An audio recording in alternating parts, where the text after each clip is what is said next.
नमस्कार, डिजाना न्यूज के खास कार्यक्रम ज्ञानोदय में आपका स्वागत है। मैं हूं डॉक्टर प्रतीक श्रीवास्तव।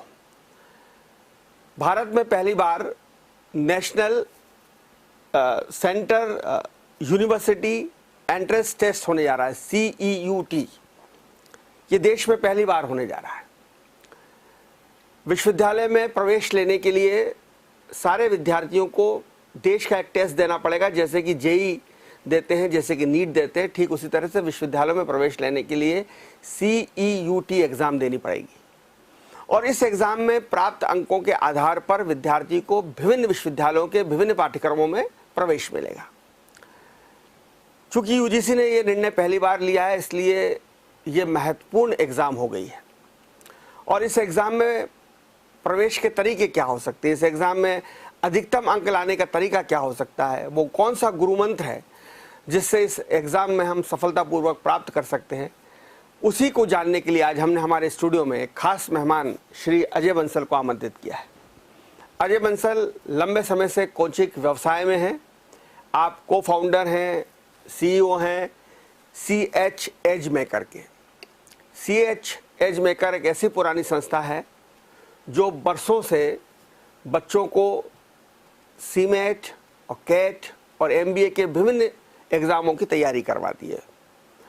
ज़्यादातर इंदौर से जो बच्चे MBA की परीक्षाओं में पास निकले हैं, वो कभी ना कभी अजय बंसल और उनकी टीम के विद्यार्थी रहे हैं। अजय जी, आपका स्वागत है। धन्यवाद। सबसे पहले तो मैं यही जानना चाहता हूं कि ये जो CUET है, कॉमन यूनिवर्सिटी एंट्रेंस टेस्ट, इसको क्या एक क्रांतिकारी कदम माना जाए? जी हाँ, बिल्कुल। मेरे हिसाब से ये बहुत ही क्रांतिकारी कदम है, क्योंकि जिस तरह से अभी तक हम देखते आए हैं कि इंजीनियरिंग के लिए एक सेंट्रलाइज एग्ज़ाम अब हो गई है, जिसको हम JEE मेंस बोलते हैं। मेडिकल एंट्रेंस के लिए नीट की परीक्षा जिस तरह से स्थापित कर दी गई है, उस तरह से इंजीनियरिंग और मेडिकल के अलावा जो कि ग्रेजुएशन के कोर्सेज हैं, चाहे वो BCom, BBA, BA, इतने सारे कोर्सेज देश में, इतनी अच्छी अच्छी यूनिवर्सिटीज़ हैं, इन सब में प्रवेश की प्रक्रिया अभी तक एकदम अलग अलग होती थी। और अब देखिए, इसमें सेंट्रल यूनिवर्सिटीज़ भी हैं, स्टेट की यूनिवर्सिटीज़ भी हैं, प्राइवेट यूनिवर्सिटीज़ भी हैं। तो इन सारे एडमिशन्स को एक प्लेटफॉर्म पे लाने की शुरुआत है, अभी सारी एक साथ नहीं आई हैं, बट एक बहुत ही अच्छी शुरुआत की गई है। और जो इसका पूरा कॉन्सेप्ट है वो इतना अच्छा है कि आने वाले दिनों में लगभग सभी यूनिवर्सिटीज़ अपने एडमिशन प्रक्रिया को इससे संबद्ध कर लेंगी, ऐसा मेरा मानना है। तो अभी कितनी यूनिवर्सिटीज़ आ गई हैं?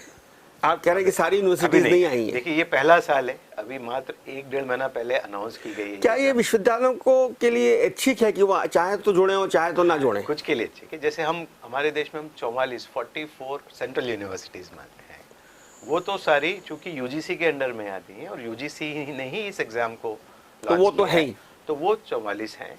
इसके अलावा स्टेट यूनिवर्सिटीज़ को उन्होंने ओपन इनविटेशन दिया है कि स्टेट यूनिवर्सिटीज़ भी अपनी अलग अलग प्रवेश प्रक्रिया को छोड़कर इसी से सम्मत हो जाए। जैसे हमारी देवी अहिल्या विश्वविद्यालय CET कराती थी। हाँ जी, तो इनफैक्ट स्टेट यूनिवर्सिटीज़ में आगे आने वालों में देवी अहिल्या विश्वविद्यालय आगे रहा है और वो ऑलरेडी इससे सम्मत हो चुके हैं।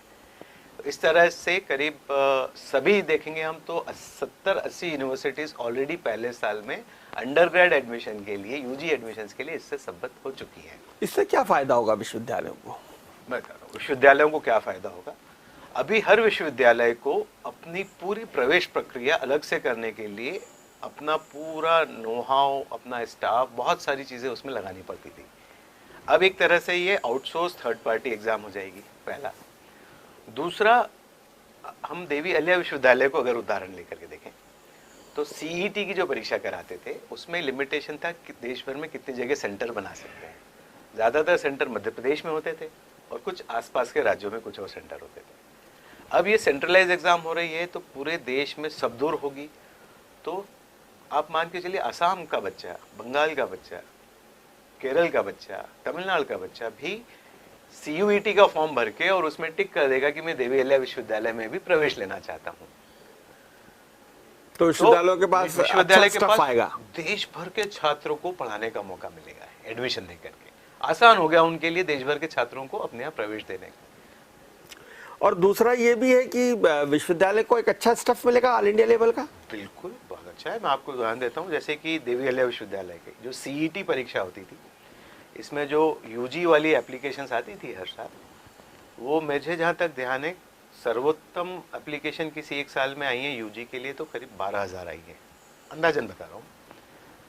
इसमें अभी जब CUET के थ्रू फॉर्म भरा है तो ऑलरेडी 55 से 60,000 बच्चे देश भर के देवी अहिल्या विश्वविद्यालय के लिए अप्लाई कर चुके पता इसमें हमारे इंदौर के बच्चे को या झाबुआ खरगोन जो हमारा इंदौर संभाग है उसके बच्चों को एक नुकसान भी है कि उसको एक ऑल इंडिया कंपटीशन करना पड़ रहा है। हाँ, आपकी बात सही है, पर एक फायदा भी है।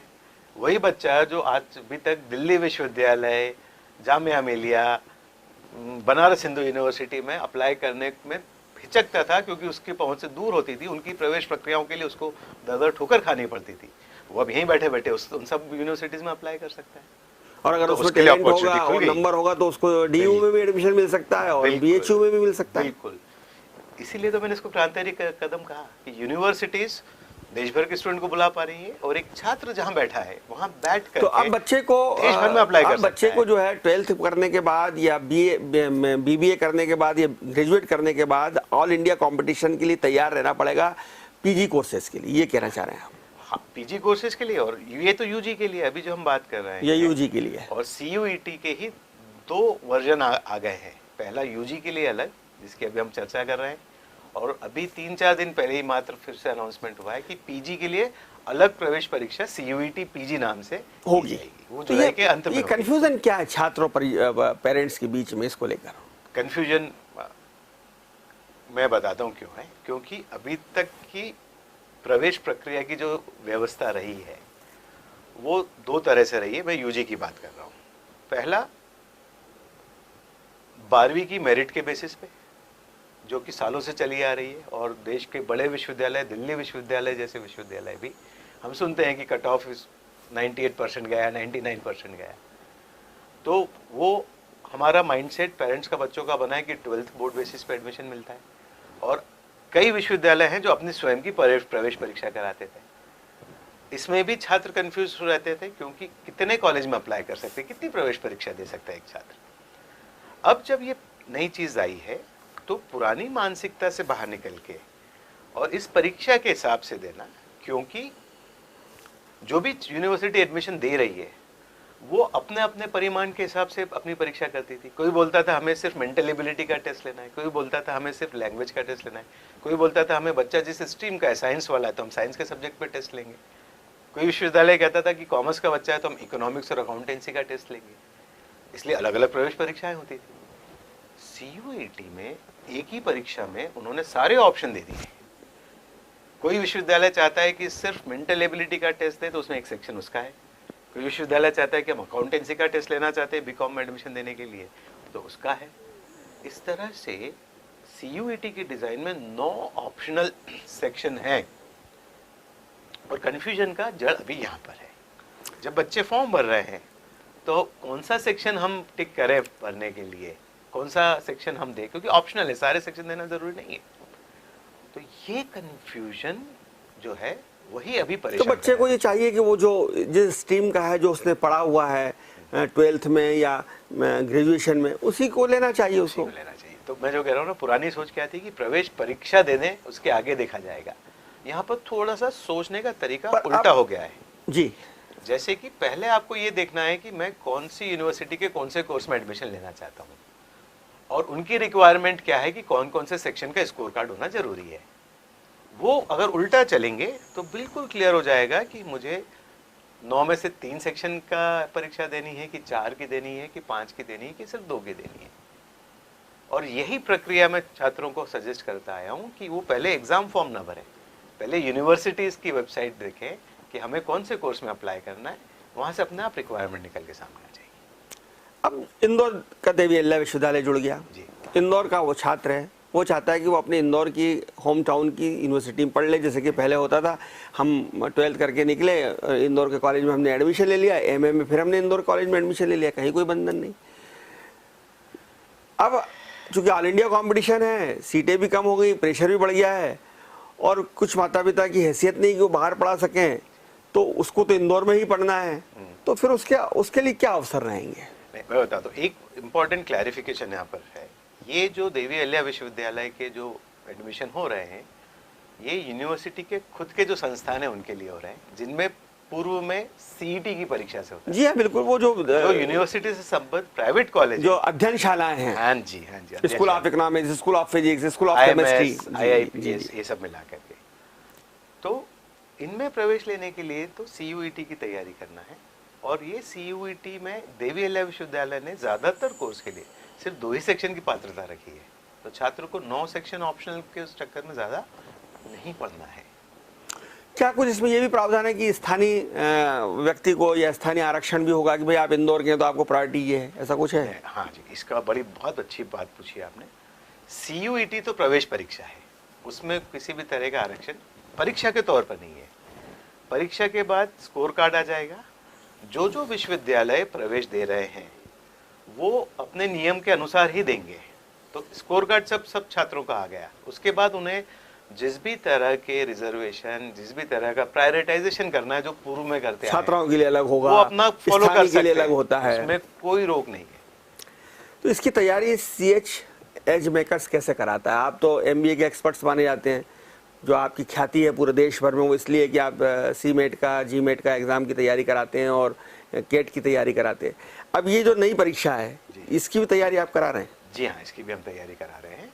और इसमें इंदौर विश्वविद्यालय के मान से देखा जाए तो CUET में जिसे सेक्शन 1 लैंग्वेज सेक्शन कहा गया है, जिसमें कि इंग्लिश लैंग्वेज कंपलसरी है, और सेक्शन 3 जिसे कि जनरल एबिलिटी कहा गया है, ये दोनों सेक्शन की तैयारी हम छात्रों को करा रहे हैं। और इसमें ज़्यादातर छात्र वो हैं जो अभी 12वीं बोर्ड की परीक्षा जस्ट दे चुके हैं, जिनकी परीक्षाएं या तो पिछले कुछ दिनों में समाप्त हुई हैं या अगले 2-4 दिनों में खत्म होने। क्या इन बच्चों को मेंटल एबिलिटी टेस्ट भी देना पड़ेगा? हाँ जी, उसमें जो जनरल टेस्ट है उसमें मेंटल एबिलिटी है, जनरल नॉलेज है, लॉजिक्स क्या आएंगे, करंट अफेयर्स है, लॉजिक है, सब कुछ है।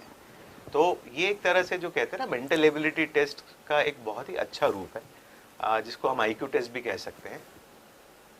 और ये 1 घंटे का सेक्शन होगा और एक इंग्लिश का होगा जो 45 मिनट का होगा। तो इसमें बेसिक कॉन्सेप्ट छात्रों को अपने बिल्ड करने पड़ेंगे, कुछ सॉल्व करने की टेक्निक्स सीखनी होंगी, और फिर टेस्ट में कैसे अटेम्प्ट अपने मैक्सिमाइज करें, क्योंकि इसमें उन्होंने नेगेटिव मार्किंग भी रखी है।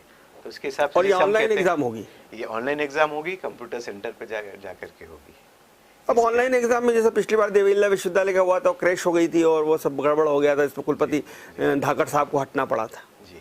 ऐसी गड़बड़ी तो नहीं होगी? होना नहीं चाहिए, क्योंकि इस बार जो टेस्टिंग एजेंसी अपॉइंट की गई है वो UGC ने NTA को, नेशनल टेस्टिंग एजेंसी, जो कि बहुत ही सुगम रूप से कई सालों से IIT JEE नीट जैसी बड़ी बड़ी परीक्षाओं, CMAT जैसी परीक्षाओं को करवा रही है। और उनके अभी तक के ट्रैक रिकॉर्ड में कहीं भी ऐसे ग्लिच देखने में नहीं आए हैं। तो मुझे तो पूरा भरोसा है कि ये बहुत ही भरोसेमंद एजेंसी एग्जाम को करवा रही है। इसलिए एग्जाम पे भरोसा छात्रों का बढ़ जाना चाहिए, चूंकि UGC के द्वारा NTA को। जब विश्वविद्यालय का ये CET होता था, कॉमन एंट्रेंस टेस्ट होता था, तब अक्सर इस तरह की चर्चाएं होती थी और शिकायतें होती थी कि साहब इस तरह के एग्ज़ाम में कुछ एडजस्टमेंट हो जाता है, कुछ सेटिंग हो जाती है, कुछ रिजल्ट्स प्रभावित हो जाते हैं, कर लिया जाता है कुछ मैनेजमेंट। अब ये जो CUET शुरू होगा तो इसमें आप देख पा रहे हैं, किसी आपका जो अनुभव है कि किसी किस्म की गड़बड़ी, मैनिपुलेशन की कोई संभावना, आशंका है? नहीं, मुझे तो बिल्कुल ऐसा नहीं लगता है, क्योंकि NTA द्वारा सारी परीक्षाएं जो कराई गई हैं उनमें काफ़ी स्वच्छता देखने को मिली है हमेशा से। और रिजल्ट कितने दिन में आ जाता है इसका?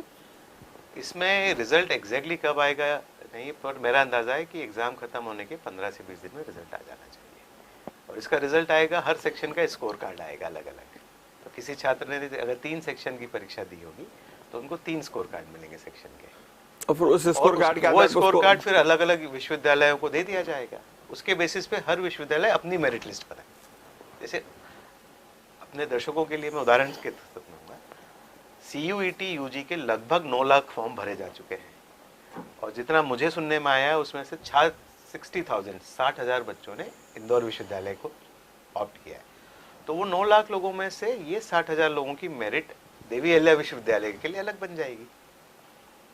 और इसकी मेरिट के बेसिस पे देवी अहिल्या विश्वविद्यालय अपने नियम के हिसाब से, अपने जो भी रिजर्वेशन के जो भी नियम रखने, उसके हिसाब से अपनी मेरिट लिस्ट अलग अलग बना करके जो बच्चे जिस विश्वविद्यालय में एडमिशन लेना चाहते हो उस विश्वविद्यालय की मेरिट बन जाएगी, अलग बन, बिल्कुल। मैं इसीलिए आपको ये कह रहा हूँ क्रांतिकारी कदम है। इसमें विश्वविद्यालयों का भी भरपूर ध्यान रखा गया है, उनकी प्रवेश परीक्षाओं में प्रवेश प्रक्रिया को बिल्कुल छेड़ा ना जाए, इसका भी ध्यान रखा गया है। बच्चे आप क्या प्रवेश लेना चाहते हैं, अब ये किस कोर्स में कहाँ सेट हो रहे हैं, इनको दे दीजिए। हमने तो स्कोर, इनका एग्जाम लेके स्कोर बना के आपको दे दिया, और वहाँ भूमिका खत्म। अब देवी अहिल्या विश्वविद्यालय की या जबलपुर विश्वविद्यालय की सबकी अपनी भूमिका शुरू हो जाएगी। बिल्कुल सही है, बिल्कुल ऐसे ही होने वाला है। तो साहब इसमें इसकी तैयारी करने के लिए बच्चों को, खासतौर पे वो बच्चे जो 12वीं पास करके आपके पास हैं, बहुत ही नए बच्चे होते हैं और अभी कॉम्पिटिटिव एग्जाम की उनको इतना अनुभव नहीं होता है, तो क्या आप उनको सुझाव देंगे, कितने घंटे की तैयारी उनके लिए पर्याप्त होगी? मैं बताता हूँ, जिस तरह से हम करवाते हैं, रोज 2 से 3 घंटा क्लास लगती है, जिसमें कि एक नए टॉपिक के ऊपर उनको पूरा बेसिक कॉन्सेप्ट से लेकर के क्वेश्चन की प्रैक्टिस कैसे करना है वो सिखाया जाता है। और इस समय में जब हम परीक्षा से मात्र 40-50 दिन की दूरी पर हैं और अब तैयारी शुरू करते हैं, तो ये मान के चलिए कि 1:3 का रेशियो, मतलब क्या हुआ, अगर 2 घंटा क्लास में पढ़ाई करी है तो उसके पीछे 5 से 6 घंटा घर पे कम से कम प्रैक्टिस सेल्फ करनी पड़ेगी, क्योंकि ये मेंटल एबिलिटी का टेस्ट है। इसमें बहुत सारे फॉर्मूले नहीं रटने हैं, इसमें बहुत सारी थ्योरी नहीं पढ़नी है, परंतु प्रैक्टिस खूब सारी करनी है। तो हम छात्रों को ये सिखाते हैं कि आपने आज कंसेप्ट सीखा, क्वेश्चन सॉल्व किए साथ में फैकल्टी के क्लास में, और साथ में खूब सारा फिर होमवर्क मिला जिसको घर जा कर के करना है। और फिर जब छात्र होमवर्क करते हैं तो उनको कुछ डाउट आते हैं, तो अगले दिन उनके लिए डाउट सॉल्विंग हो जाती है। वो तो कहते हैं ना, डिटेल स्टडी डिटेल कंफ्यूजन। बिल्कुल सही। Short study short confusion, no study no confusion.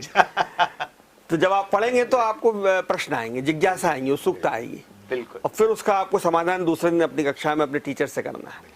तो यही एक तरीका हो सकता है जिसके चलकर, जिसको हम आम भाषा में क्रैश कोर्स। कुछ किताबें इसके लिए बनी है कि ये किताब पर, जैसे पटवारी पात्रता परीक्षा की किताब आती, गाइड आती है, या पीएससी की कोई गाइड, ऐसी कोई किताबें भी इसकी बन गई हैं? देखिए, CUET तो अभी मात्र 1.5 महीना पहले अनाउंस हुई है, तो CUET के लिए अलग से किताब नहीं है ये, परंतु मेंटल एबिलिटी या एप्टीट्यूड टेस्ट जिसे हम कहते हैं, इसके लिए कोई भी बेसिक लेवल की किताब जो मार्केट में अवेलेबल है, छात्र उनसे भी कर सकते हैं तैयारी। और हमारे जैसी कोचिंग क्लास तो हम लोग तो पूरा बुक्स बनाए हुए हैं हमारी खुद की, जो हम छात्रों को स्टडी मटेरियल देते हैं। हाँ जी, हाँ जी। इसमें कंसेप्ट भी होते हैं, प्रैक्टिस के क्वेश्चन भी होते हैं, होमवर्क भी होते हैं, और सबसे महत्वपूर्ण टेस्ट होते हैं, क्योंकि मॉक टेस्ट की प्रैक्टिस करना जरूरी है। तो कितने हर सप्ताह टेस्ट लेते हैं हम? हाँ जी, सप्ताह में 2 बार टेस्ट होंगे अब तो क्रैश कोर्स। और इसकी आपकी इस कोर्स की, ये CUET कराने का कोर्स जो है, इसकी फीस क्या रखते हैं आप? इसकी फीस हम लगभग 12,000 के आसपास रखते हैं, 10 से 12,000 के बीच में। तो कोई स्कॉलरशिप का भी देते हैं? कोई बच्चे ने आपका टेस्ट दिया, उसने अच्छा स्कोर किया तो उसको कुछ फीस में छूट दे दी? उनको भी छूट रहती है। कई बार बच्चों की आर्थिक परिस्थितियाँ जो हमें मालूम पड़ती हैं, तो उनके उसके आधार पर भी हम बच्चों को सपोर्ट करने की कोशिश करते हैं स्कॉलरशिप्स के थ्रू। बहुत धन्यवाद आपका बंसल साहब, बहुत महत्वपूर्ण जानकारी आपने दी। आप सुन रहे थे अजय बंसल साहब को, जो CEO हैं CH एज मेकर के और लंबे समय से कोचिंग से संबंधित हैं। उन्होंने कहा कि CUET जो एग्ज़ाम होने जा रही है, देश में पहली बार एग्ज़ाम होने जा रही है, इसमें 2-3 घंटे पढ़कर और लगातार अभ्यास करके, प्रैक्टिस कर आप इसको सफल हो सकते हैं। ये एक क्रांतिकारी कदम है, क्योंकि इसके वजह से पूरे देश भर की विश्वविद्यालय एक प्लेटफॉर्म पर आ गए हैं। उनका एक टेस्ट होगा और पूरे देश के बच्चे उस एग्ज़ाम को देकर अपनी मनपसंद विश्वविद्यालय में प्रवेश पा सकते हैं। देखते रहिए DZN न्यूज़, खबरों का सिलसिला जारी रहेगा। नमस्कार।